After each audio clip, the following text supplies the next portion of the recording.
여러분 안녕하세요. 오늘 저희는 유럽의 재생에너지 현황, 이걸 좀 깊이 있게 들여다볼 자료들을 준비했습니다. 유럽이 재생에너지라는 산을 막 성공적으로 오르는가 싶었는데 정상 부근에서 약간 예상치 못한 어려움에 부딪힌 것 같아요. 성공 자체가 만든 어떤 시장의 불안정성, 그리고 또 지정학적 위기, 뭐 이런 거죠. 네, 유럽 재생에너지 딜레마, 성과와 안보 위기, 이 분석 내용을 중심으로 한번 살펴보겠습니다. 핵심은 이겁니다.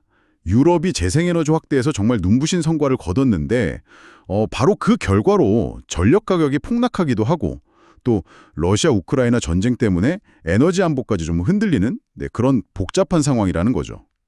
자, 그럼 그 흥미로운 지점부터 한번 파고들어 볼까요? 2024년에 유럽연합에서 태양광 발전량이 처음으로 석탄을 넘어섰어요. 태양광이 304TW, 이게 뭐 수천만 가구의 전력을 공급할 수 있는 양인데요. 전체의 11.1%를 차지하면서 석탄, 그러니까 269TW, 9.8%를 앞질렀죠. 풍력까지 합치면 28.5%고요. 전체 재생에너지는 47.4%에 달합니다. 특히 독일은 거의 60%, 그러니까 59%가 재생에너지였고요. 네, 근데 바로 그 성공이 좀 역설적인 문제를 낳고 있어요. 특히 맑은 날 낮에는 이 태양광 발전량이 너무 많아지니까요. 전력망이 이걸 감당하기 힘들어지는 거죠. 그래서 독일 같은 곳에서는 전력 가격이 0원, 심지어 마이너스가 되는 경우가 이제 빈번해지고 있습니다. 마이너스 가격이요? 그럼 전기를 파는 게 아니라 돈을 내고 써달라고 하는 건가요? 그렇죠. 바로 그겁니다. 발전사가 오히려 돈을 내야 하는 상황인 거죠. 이게 왜냐면 재생에너지의 간헐성, 그러니까 날씨 따라서 발전량이 들쭉날쭉하잖아요. 거기에다 아직 부족한 에너지 저장 시스템, 그리고 전력망 자체의 유연성 부족, 이런 게 다 맞물린 결과죠. 정말 아이러니한 상황이네요. 성공했는데 그게 또 문제가 되고. 근데 여기에 또 다른 변수가 등장했죠. 바로 러시아, 우크라이나 전쟁입니다.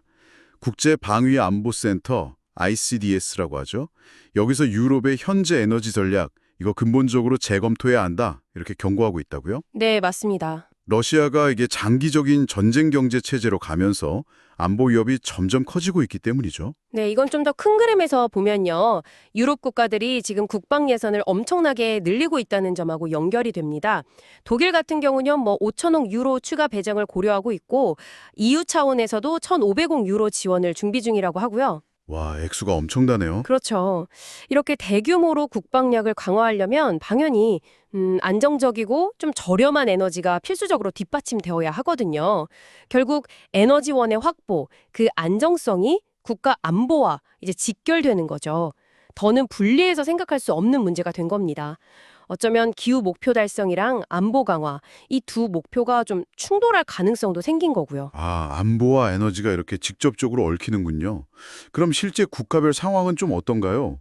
포르투갈 같은 경우는 정말 눈에 띄던데요. 맞습니다. 포르투갈은 2024년에 발전량의 76.2%를 재생에너지로 채웠어요. 정말 대단하죠. 특히 태양광은 10년 만에 발전량이 9배 가까이 늘었습니다. 799GW에서 7098GW로요. 9배나요?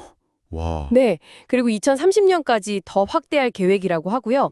반면에 독일은 여전히 유럽 전체에서 풍력 태양광 발전량 모두 1위를 지키고는 있는데 바로 그 규모 때문에 아까 말씀드린 그 전력 과잉 문제, 이걸 또 가장 심각하게 겪고 있는 곳 중 하나이기도 하고요. 그렇군요. 그럼 이런 전력 과잉이나 가격 불안정 문제, 이거 해결할 방법은 없을까요? 뭐 기술적인 해법 같은 것들이요? 네, 그래서 요즘 주목받는 게 바로 그 태양광 발전소랑 배터리 에너지 저장 장치, ESS라고 하죠. 생산된 전기를 저장해두는 거대한 배터리 시스템인데 이걸 결합하는 방식입니다. 이후에 배터리 저장 용량도 2023년에 2배로 늘어서 16기가와트가 됐어요. 근데 이게 아직은 독일하고 이탈리아에 한 70%가 몰려 있거든요.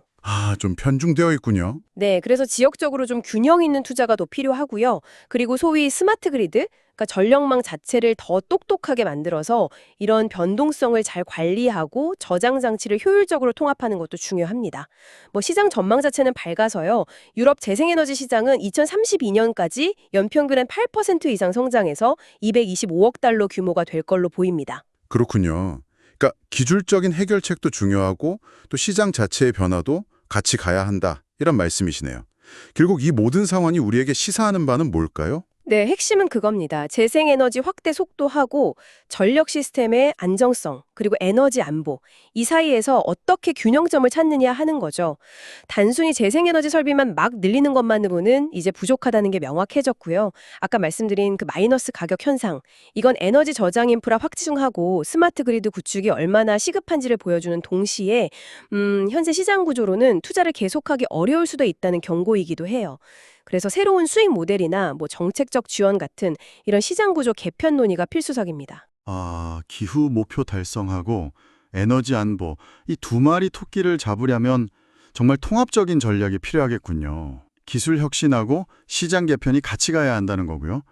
배터리 저장 기술이나 뭐 그린 수소 같은 분야가 여기서 좀 중요한 기회가 될 수도 있겠네요. 맞습니다. 오늘 살펴본 것처럼 유럽의 재생에너지 전환, 이거 정말 대단한 성과지만 그 이면에는 시장과 안보라는 아주 복잡한 과제가 놓여 있습니다.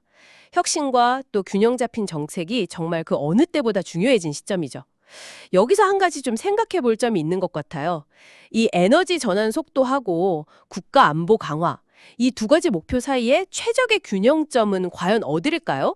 그리고 기술 발전 외에 우리가 혹시 놓치고 있는 사회적, 정치적인 변수는 없을까 하는 점입니다. 여러분께서도 한번 고민해 보시면 좋겠습니다. 네, 정말 깊이 생각해 볼 만한 질문입니다. 여러분, 오늘 저희와 함께 해주셔서 감사합니다. 다음에 또 흥미로운 내용으로 찾아뵙겠습니다.